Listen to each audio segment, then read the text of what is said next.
It's very important for me to be patient. They just gotta let the game come to me. Coach is trying to dial up a couple things for me, and I just gotta continue to just work and just having the guys trust me because I'm doing my job every time. So I just gotta continue to do my job.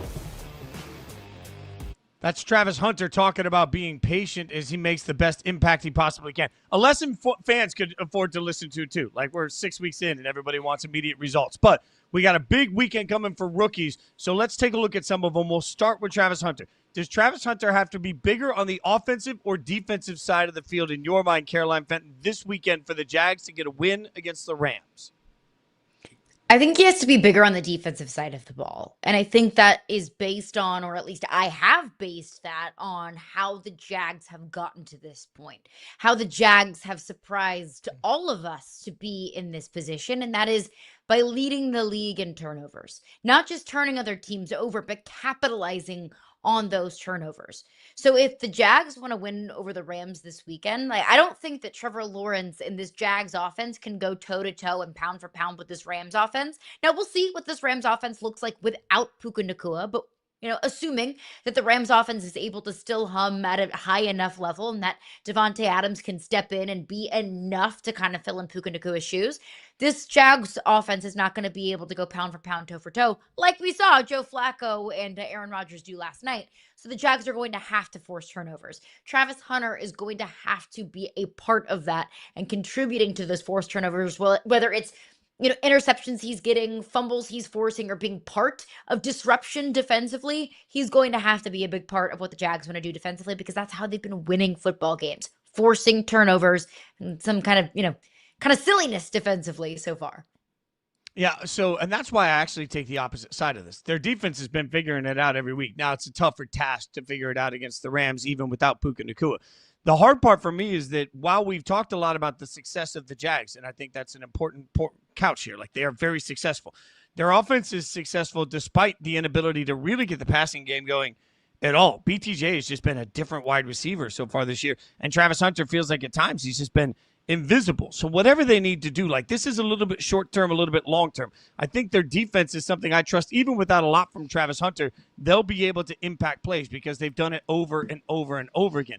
What I don't know if I can trust is, can this offense reliably continue to win if the passing game doesn't get going? So as Pro Football Talk points out, he's not making the kind of impact on either side of the ball that would justify the investment. I would say we need to be really patient with these hot takes, especially on Travis Hunter. He's learning two positions on two sides of the ball in one season. This was part of what we had to caution ourselves. But to me, just getting 3 or 4 plays dialed in where, hey, we're going to get quick balls out to him. We're going to let him become impactful. They control that better on the offensive side of the ball, and I think it can make a better impact. What about my guy, Ashton Jeanty? Look, Ashton Jeanty has played well so far at times this weekend. The Raiders have not played well around him. But you want to talk about somebody that absolutely has to be lights out. The Raiders play at Arrowhead against the Chiefs. Caroline, this is going to sound like it's hyperbole.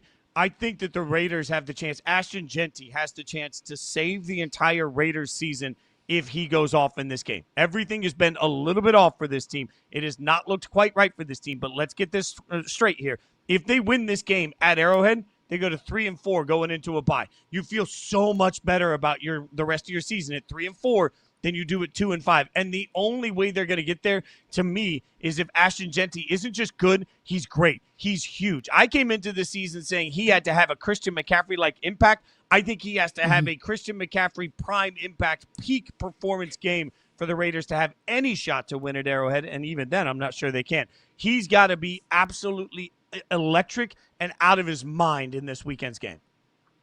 Well, that's what he was drafted to be, was to be a Christian McCaffrey type of impact for this team.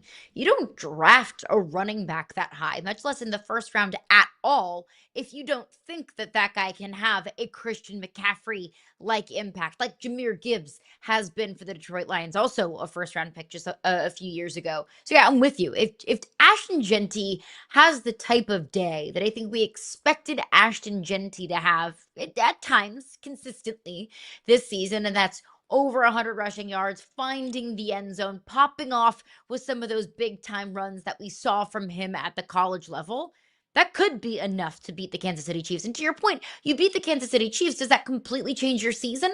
I don't know, but it makes you feel so different about this team. A divisional win, like you said, going into the bye, because 3-4 feels drastically different than 2-5.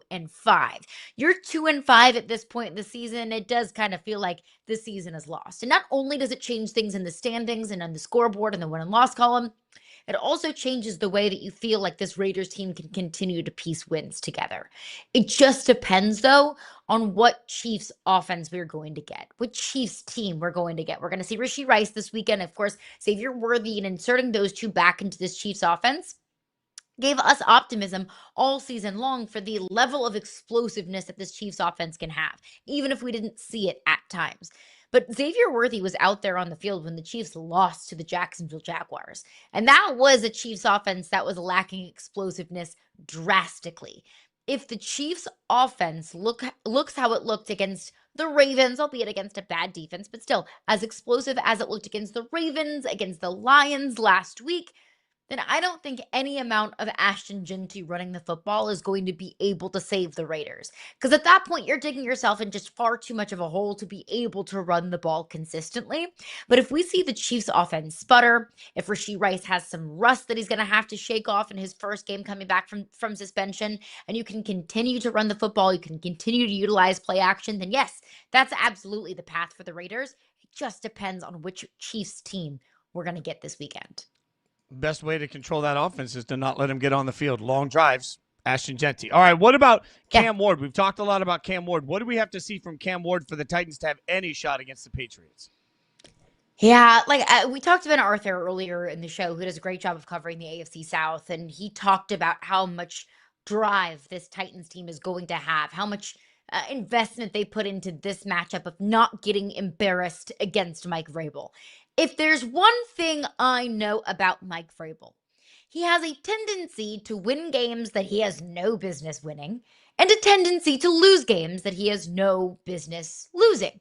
We called it affectionately when I was doing sports talk radio in Nashville, Fitz, you know it well, the Vrabel special. Win game you're not supposed to, turn around and lose a game you're not supposed to. The New England Patriots won a game they were not supposed to win against the Buffalo Bills. So what's the other side of that Vrabel special? Losing games they're not supposed to lose.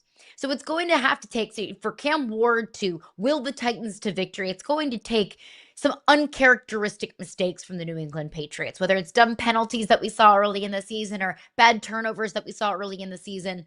But at the end of the day, Cam Ward's going to have to go toe-to-toe with Drake May.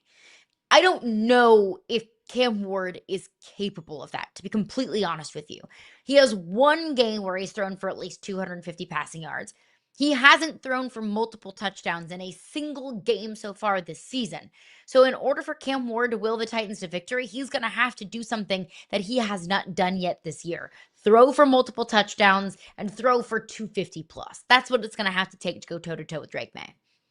Yeah, and unfortunately, that's such a tall task. But I will say this, at some point, it'll be interesting to see because, again, interim coach Mike McCoy has been very clear that he will not say anything about how they intend to use Cam Ward this weekend. They are going to try and unlock new things. So the question is, does that give them a little bit of an advantage? Are they able to find new creative ways? Now, at the end of the day, you can give somebody new the Rubik's Cube, and it doesn't mean that it's going to be put together better, right? At some point, we have to acknowledge the talent or the lack thereof that is around Cam at key positions, and we have to acknowledge the fact that if you just look on paper, flat out, the Patriots are a better football team. So Cam Ward is going to have to play above his skis right now, and with all of that being said, the Titans defense is going to have to find a way to get Drake May to make some mistakes, which so far hasn't really been the MO. It's a tall task to find, but that's part of what comes with being the number one overall pick. When you are the number one overall pick, especially now with a new head coach, you are number one overall pick with heavy expectations. You got to come out, show you can be that guy that can help your team win games that nobody else thinks they should.